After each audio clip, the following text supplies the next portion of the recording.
Shemai, hello. So this brief video accompanies a recent report that we produced in Cash entitled Housing in Wales, Evidence for Welsh Government 2021 to 2026. And what the report does is seek to synthesise a whole body of Cash evidence and try to draw out key lessons for the new incoming Welsh Government.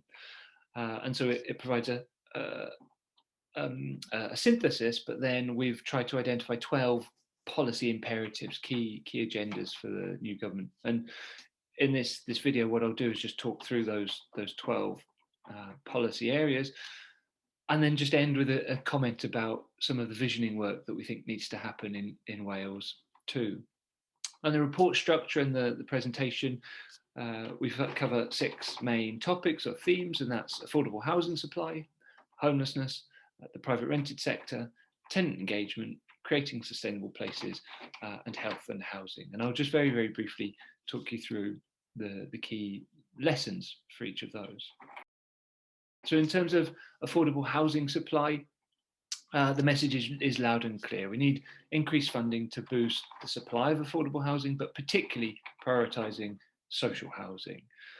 Now there's an investment in new social housing, but accompanying that, we really need to continue to recognise that we've got to support investment in modernising and retrofitting the existing housing stock to encourage decarbonisation.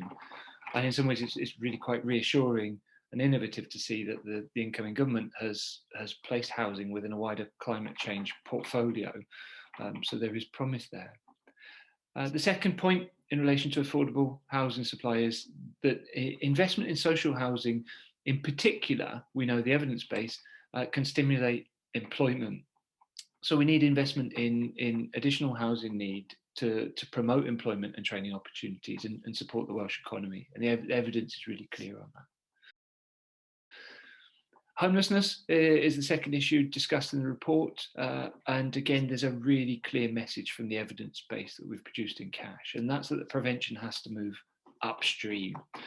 And one of the areas that's perhaps most interesting to explore at the moment is the potential for wider ranging public sector prevention duties to target earlier multidisciplinary assistance towards high-risk groups and folk facing risky transitions, for instance, from prison or care. And there's some really interesting work going on in Scotland at the moment that we could draw lessons from.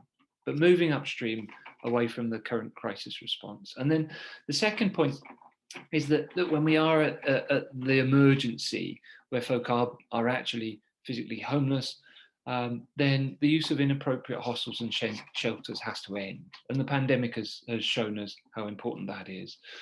And moves to or recent moves to embrace housing-led solutions, so housing first and rapid rehousing, they're very welcome, but those need to scale up at pace.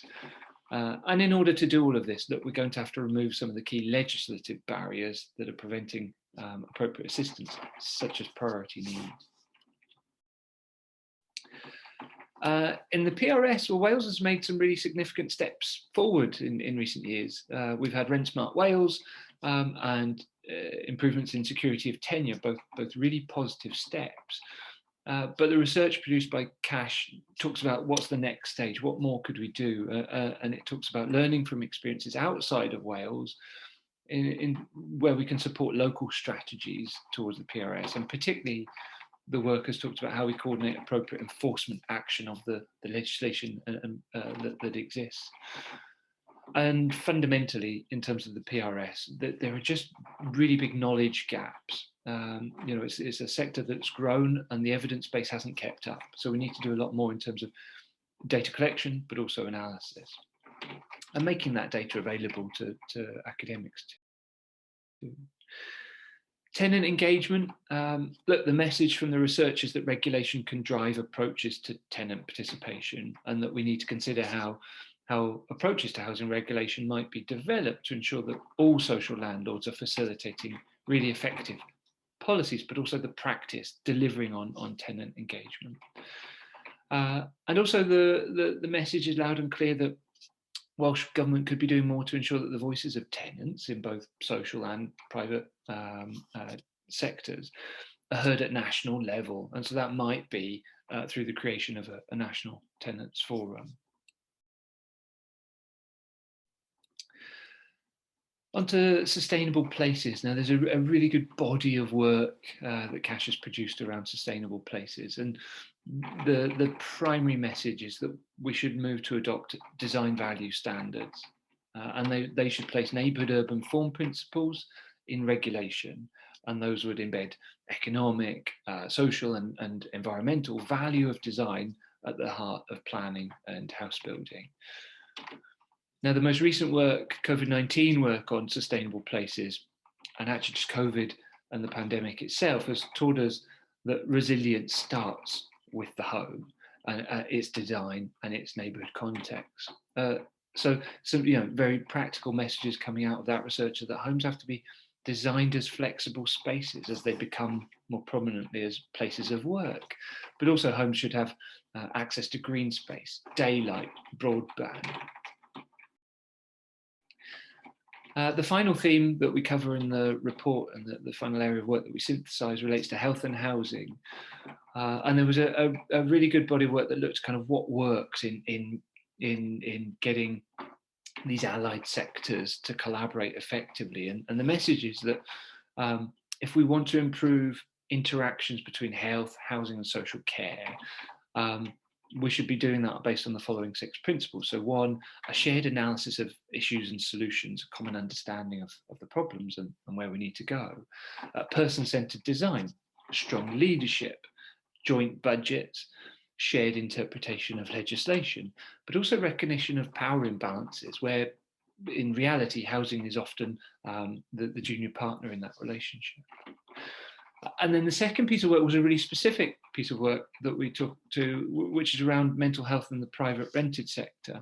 And the lesson we draw out for government is that landlords, particularly in the PRS, need to be supported to improve their knowledge of mental health issues and how to assist tenants to access support. It's not that landlords should become support workers, but just they are problem noticers and that they can signpost and play a really important role in the shift in Wales towards preventing harm or early prevention of harm. Now, to enable that, that's going to require some leadership at national level, but also drawing in partners to deliver training and advice services, almost certainly in collaboration with Rent Smart Wales. The last point I want to make in conclusion is around kind of housing visions, and also a point about housing as systems. So the Cash research, we've worked thematically, but we've also looked across the portfolio of evidence, and we're trying to make a strong case for housing to be considered as a system, and housing as part of a wider system, and that using systems thinking approaches, which focus on relationships between different parts of and elements of the system, could provide a really valuable tool of analysis to facilitate policy change. So it's really important that we start seeing housing as part of this wider system. If we change something in one domain, it has implications in another.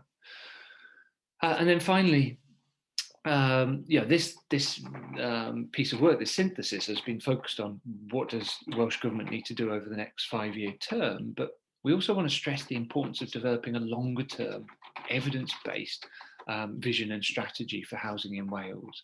And we can take some really important lessons from what's happened in Scotland, where you've got the Scottish Government's Housing to 2040 vision and the associated route map.